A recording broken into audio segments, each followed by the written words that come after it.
get to that point. The referral. Call me to defend why you think this patient needs this. That causes you to go blind. Imagine you have multiple sclerosis. Without warning, your insurance stops your medications. No, you cannot give this drug. So you become paralyzed. Imagine your father has cancer. His doctor orders an MRI, No, you cannot order this imaging. prescribes chemotherapy. Have you considered this other less expensive option? His insurance causes delay after delay. No, you don't need this surgery. He dies. New York Times Opinion interviewed more than 50 doctors and patients. Their experiences suggest that insurance companies often weaponize this mundane process in order to control doctors and inflate their profits. So I think one of the challenges with healthcare is that there's a level of two things. There's a level of you need to just trust the system. One, trust your doctor, trust the system. And even on that point, before I get to the second point, you made a great point about the fact that your doctor, the one who's the MD, has to deal with the person at UMC or Aetna or whoever the hell else who, I'm not going to compare degrees, but I'm just saying that person didn't go to medical school. They don't have a medical degree, right? Person, you know what I'm saying? So the person who went to medical school needs to get the permission to do what they need to do from the person who didn't go to medical school. So the whole system is based on the doctor needs to prove to the non-doctor why they need to do what they need to do. So there's a lot of doctors who have, it's not the doctors per se. The doctors are trained a certain way, and in a lot of cases, they want to do the procedure. They want to help you, but they got to get the okay from mommy and daddy at the insurance company to say, okay, son or daughter, you could do that. And if we don't give you the okay, then, well, he or she gonna have to pay out of their pocket because we're not giving you the money to do it. And the doctor's like, shit, I can't do it. I got to get paid. Doctor got to eat too. So that's the point. And we don't see how flawed that is, how incredibly flawed that is. And what folks need to ask themselves and understand, if we consider how big these insurance companies are, and the fact that there are CEOs and others that's making tens of millions per year themselves, not taking into account all the other salaries of the other employees that are there. Yeah. That's a huge cost, part of the whole medical cost, right? And if we eliminated that part, when people try to say we can't afford universal health care, is a lie, because we eliminated all that middle cost. If we eliminated all those salaries, that's a huge drop, and also using universal health care, and these pharmaceutical companies now have to go to the government only. There's no one, we're the buyer. What happens, and this is economics 101. First year, freshman, first semester, economics 101. Supply and demand determines price. Right. And there's so now if you only got me and I'm the only buyer, and you got these products, I got the leverage. Because so we look at, and we look at, for the same exact medication by the same exact pharmaceutical company, the cost of this medication, people should not have to go to Canada or other countries to get their medication because they're 10 times, 100 times, 200 times, 1,000 times in some cases more expensive here than they are in other places. Right. So I think we're having some people are starting to awaken from the fact that we're not the greatest country in the world. And, if we're talking about, we're number one with military. We're number one with incarcerated persons per capita, and murders, of course. And murders, right? So we're number one in the wrong categories. Yeah. When you asked if we thought that we could have universal health care in this country, right? I definitely think that it's possible, but I think that it's highly improbable that it will happen because we are a profit-driven society. And, with the cycle of like we said, sick care and food, the FDA, there would just be so much to dismantle that it just would not happen. There's way too much greed in this country. The way that the system is set up to make you sick, keep you sick, and keep you on these medications and all these different things.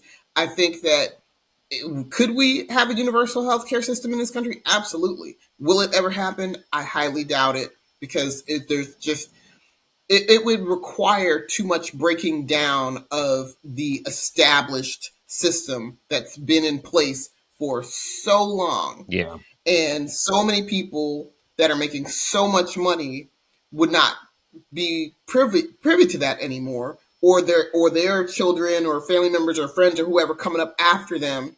Yeah. All of that would be broken down. There's no profit in So cure. exactly, there's no profit Yeah. in the cure. So and you know what? And it's funny. This is just a quick side note. It made me think about those new HIV medicines, right? Those medicines that are to keep you undetectable, so that basically, in a sense, you're cured, but you're only cured to a certain degree. You know what I'm saying? It's like, well, hey, we give you the cure, but you have to take this cure for the rest of your life. Mhm. It's not a one Yeah, keep coming time back. Yeah. and done. You got to keep coming back. So it's like they'll dangle the carrot in front of you, and then they'll just keep you coming and keep you coming and keep you And coming. they've So also helped it, us change the definition of cure. We have accepted we have exactly, Yeah. accepted exactly. we have accepted Hmm. as treatment or dormant disease as a Right. cure. Hmm. Yeah. As a As it cure. relates to cancer, for example, if you are cancer free for 5 years, you are deemed cured. Right. If it comes back, so people say, I was cured before of cancer, And and it's now it's back. changed. Hmm. And we say these words without really thinking about the meaning of these words. What does cure mean? Right. And Well, so why that have we accepted that their medical definition of 5 years, they done changed up hmm all these things on us, and now we've accepted it. Regardless of, like I said, whoever got knocked off, it shows that there's an issue there, and whoever needs to be hit. Like your example with John Brown, I mean, it doesn't matter. Whatever slave owner got to get hit, it doesn't really matter. There's going to be casualties when it comes to a particular problem. So Casualties of war. yes, it's casualties of war. So at the end of the day, whether it's Nat Turner or any other slave rebellion, it doesn't matter who got hit in the rebellion. It's not going to remove slavery or remove whatever issue we're talking about, but it will put a spotlight on it. And I think that all of those are great points, because the question is, I think, Twin, you made a good point, because yes, it would be a lot to dismantle this system. However, the question is the system sustainable long term? Because what's changing now, and I well, think yeah. I'm gonna let you rock. I, I, Let me just say one quick okay. thing and I'll let you rock. I think what's interesting about this whole conversation is that the fact we're conversating about it and other people are conversating about this. And Yeah. what's happening with the information is that people are becoming so much more aware of things. And I think that's what's going to change things for the future, because people are starting to say, wait a minute, when you come with that next COVID-19, I don't know if I'm sticking myself. The people who did stick themselves, I don't know if I'm doing that again. Um, People are going to start questioning how they treat themselves, possibly if they're diagnosed with something. Why? Because one of the points I wanted to make is that, and maybe we haven't touched on this, is the fear factor. The fear Yeah. is what keeps people saying, you know what, shit, I really don't know. I don't want, my instinct tells me I don't want to take that shot, or I don't want to do this treatment, but shit, I don't know. These are the people who I trust on, who I believe in. So the fear is a very big factor. And look, we're all part of fear. Some of us are scarier than others, but no one of us can I'm sit here so and say, "Well, we're glad you totally fear." said Go ahead, that. twin. I'm so glad you mentioned fear, because I feel like we perpetuate the fear ourselves with a lot of disinformation and a lot of conspiracy theories.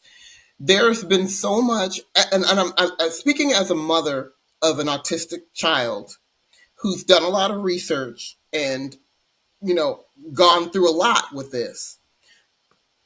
There is insufficient evidence to support that vaccines are directly tied to autism. A, there's not enough research out there, clinical research, number one. Number two, it's not new. It's been around for a long time. They just didn't have a proper name for it.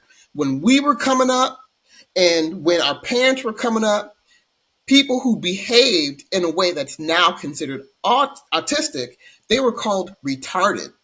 They were called stupid. They were called weird. They were called something ain't right. They didn't understand those behaviors. So, Let me say I'm gonna say something to that when you're done. Go ahead. 'Cause I was having this so conversation the other day.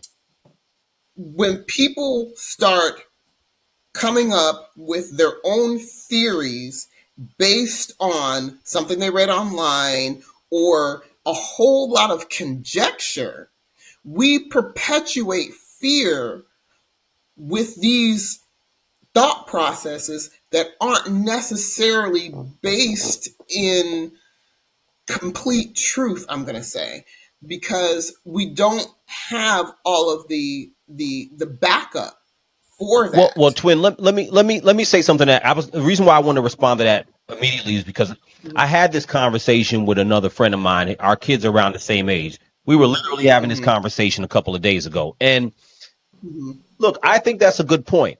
But I think there's nuances in that conversation. So there's a lot of people who will say vaccines cause autism. Then there's people who say, well, there's no research that concludes that. And I understand that. I think in anything, there's nuances and there's something to think about somewhere in the middle. So I think the point is that Mm-hmm. do vaccines definitively cause autism? Is that something agreed upon the spectrum? No. However, the question is when a child, I think Ian talked about this, and so did Brother Khalil, about the fact that it is something I think for people to kind of take a look at the vaccines, maybe spread them out, because Sure, how they affect sure. children, they may not affect Mm-hmm. every child the same way. So I think that Mm-hmm. that conversation, I ask people to be open about it. So I don't think it's one Right. hard way or one Absolutely. one hard way the other way, And I but completely agree with but it's that. I but it's don't think that. important. It's important to Mhm. realize that it may affect someone in a certain way. So you know what I mean? Absolutely. So I completely agree with that. I think that there um, has to be some open mindedness to where you really think about all the things and not just you go hardcore one way or the yeah. other.